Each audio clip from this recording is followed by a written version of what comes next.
Hey everybody, welcome back to another AP Biology video.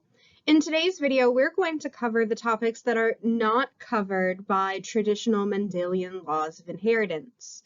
Mendel got rather lucky when he was studying his pea plants, in that every single trait that he studied was following the rules that we learned about in the previous topic. Now, today we are going to cover some deviations from those rules, which the majority of traits do fall under in some capacity. As we work through these different topics, it will be important for you to be able to distinguish between them and potentially find the outcome offspring of a monohybrid cross using these non-traditional rules. So we will jump right into it. The first of the non-Mendelian characteristics that we are going to talk about is what is known as incomplete dominance. In our previous Mendelian inheritance rules, we had a dominant allele that was expressed when present and a recessive allele that was not expressed when the dominant was present, i.e., only when you had two recessive characteristics. If we have incomplete dominance, that is saying that neither of our traits is fully dominant, and so we end up with an intermediate when we have a heterozygous individual. So let's see what that would look like in an example. One of the really common examples of incomplete dominance that you'll see on the AP exam is that of 4 o'clock flowers. So 4 o'clocks, snapdragons, a couple of different flower varieties. But for example, let's say that we had a red flower. So we can see here that it's got 2 capital R alleles, and let's say we have a white flower. We have 2 capital W alleles. A lot of the time for incomplete dominance, we will use 2 different letters to represent the different alleles, since assigning one to a lowercase wouldn't necessarily communicate that they are neither recessive nor dominant. So if we set up 2 true breeding plants on a Punnett square, so let me get a red parent and a white parent, and then obviously all of their offspring are going to end up being heterozygous. So let me distribute my alleles here in my Punnett square. And so we would expect whatever is the dominant trait, all of these offspring would obviously exhibit. However, in a case of incomplete dominance, we get neither. We get something brand new. We get a magenta or a pink, a heterozygous RW characteristic that is somewhere in between the 2 original alleles. Now, one of the ones that often gets mischaracterized as incomplete dominance, because it's really easy to mix these terms up if you're not fully comfortable with them, we have co-dominance. Now, if you can think of someone co-parenting or you're a co-captain of a team, that means that you're working together. So in this case, we have 2 alleles that are both dominant, and so they will be expressed together.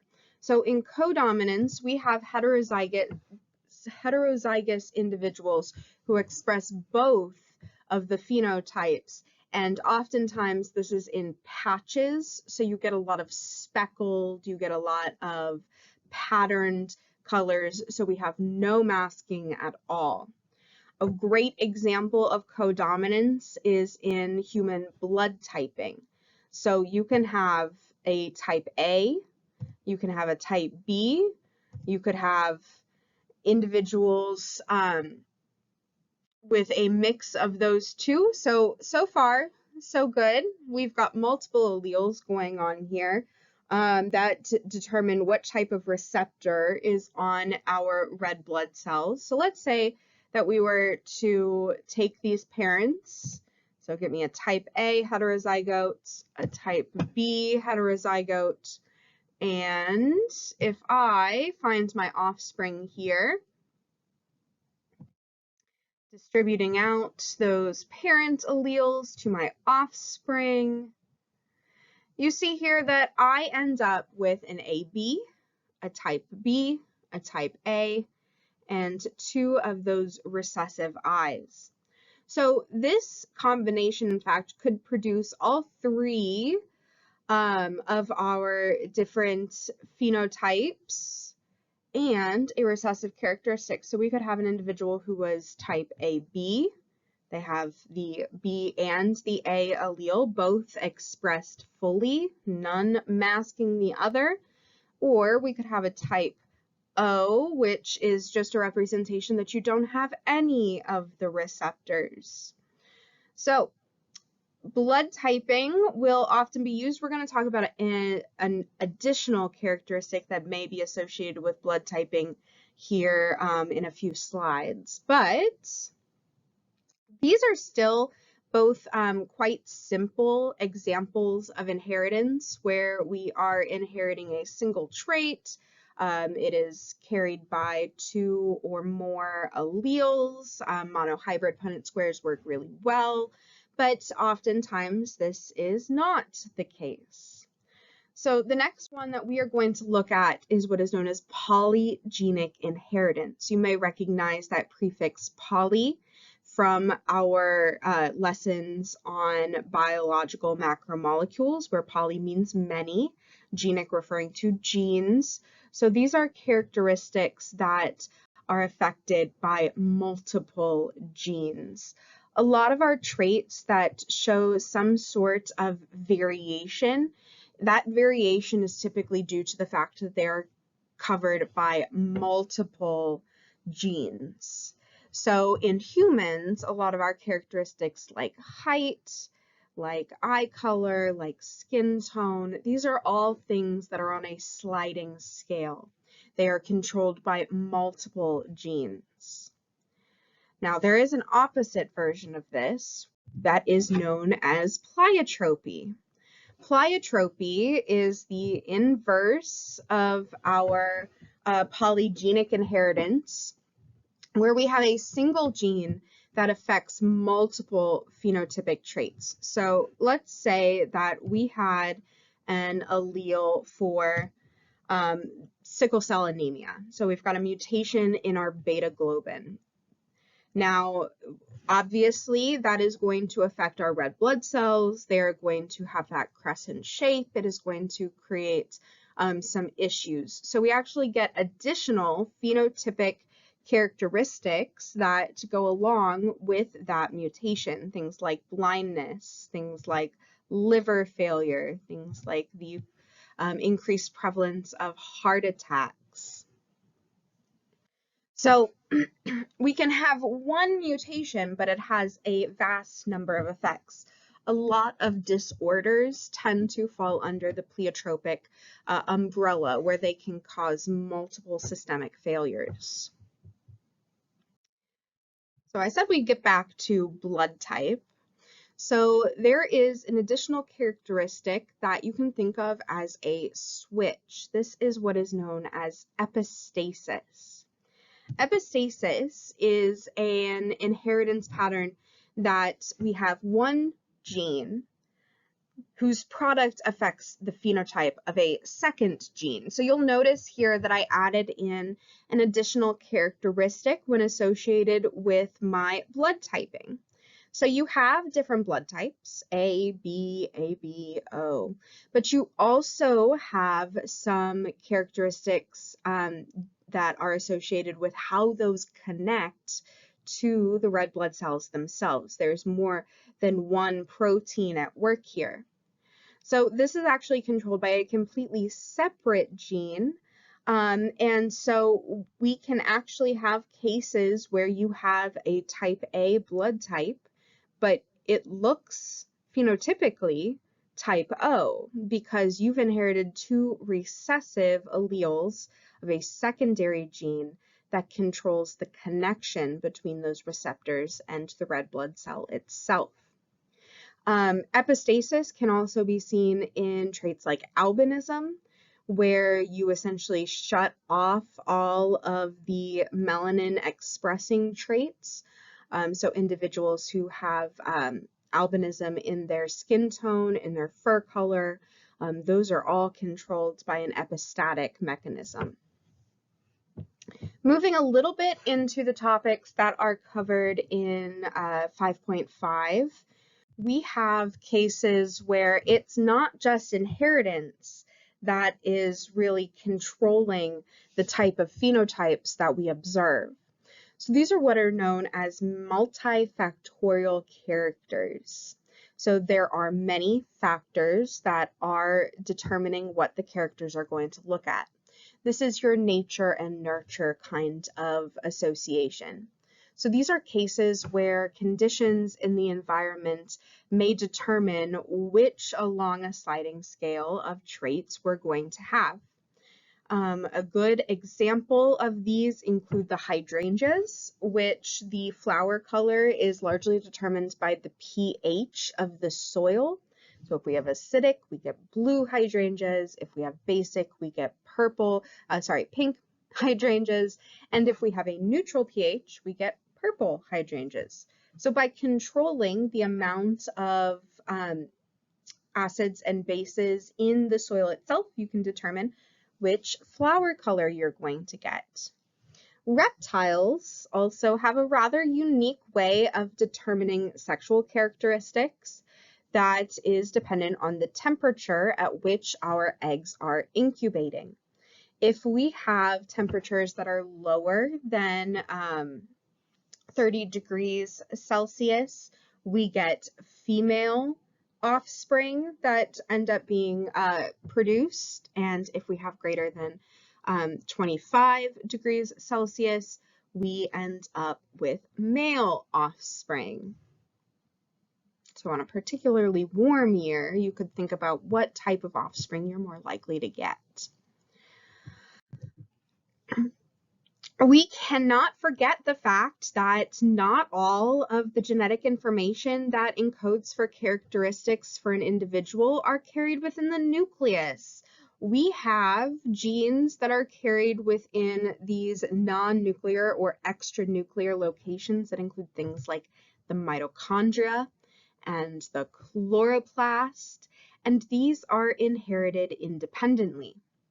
Now, mitochondria and chloroplasts both are replicated independently of the rest of the organelles within the cell, but a unique thing happens when we go to make gametes. Now, sperm cells, needing all the energy that they can, often will essentially break down anything that is not the DNA and the capsule. So all of your mitochondria and all of the chloroplasts that are inherited by individuals are typically inherited maternally. Now, there is new research to suggest that there are some variations to this rule, but it's common enough that we don't really need to worry about this exception for the AP exam. So if we were to follow a characteristic through a family tree, we could potentially identify through the maternal line what type of traits we will inherit via that mitochondria. The last characteristic that we're going to talk about requires us to review a little bit of what we've talked about in previous topics. If you recall, we've previously discussed the concept of crossing over, where we have in a tetrad bivalent set of homologous chromosome pairs, we have that synaptomal complex where we get the exchange or potential exchange of traits from non-sister chromatids. So we're exchanging genetic material, we're mixing it up a little bit more, and this produces what we call recombinant chromosomes. So once we have exchanged genetic material, we are now recombinant because we no longer appear identical to the sister chromatids to which we are still attached. Now, with the concept of crossing over, when we're considering genes that are located on the same chromosome, we have the concept of linked genes. So linked genes are genes that are likely to be inherited together. And really, this is largely dependent on how close those genes are to each other. Consider if they were very close to each other, we are on the same end of the chromosome, it's very unlikely for us to be split apart when non-sister chromatids engage in crossing over events. However, if we're farther apart, that likelihood increases. So let's see what this means for our traits. Now, this is described in the textbook using predominantly fruit flies, because that is where it was first observed. But let's say that we crossed an individual who is heterozygous for 2 traits with an individual who is homozygous recessive for those 2 traits.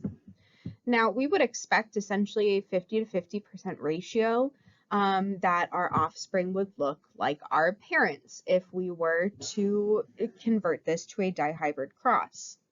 But what we really end up with is that our offspring end up appearing in much different ratios than we would expect. You'll notice that we have 2 characteristics that are like our parents that are at about a 50-50, and 2 sets of characteristics that are at much lower levels than would be expected. So we actually give new terms to these traits in the offspring. These are parental traits, when we look like our parents. So we have offspring who are heterozygous for both. We have offspring who are homozygous recessive for both. And then we have these curious characteristics that don't look like our parents that we call recombinant. Now, these are traits that are due to those crossing over events.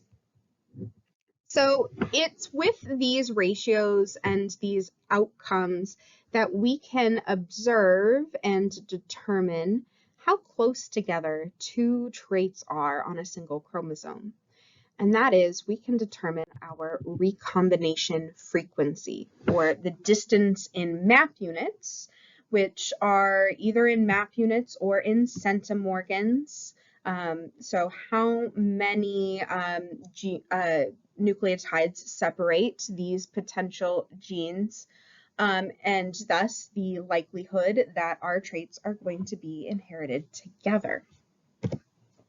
So how we determine this is we take the number of our recombinant offspring and we divide it by the number of our total offspring, and we find the percentage of that.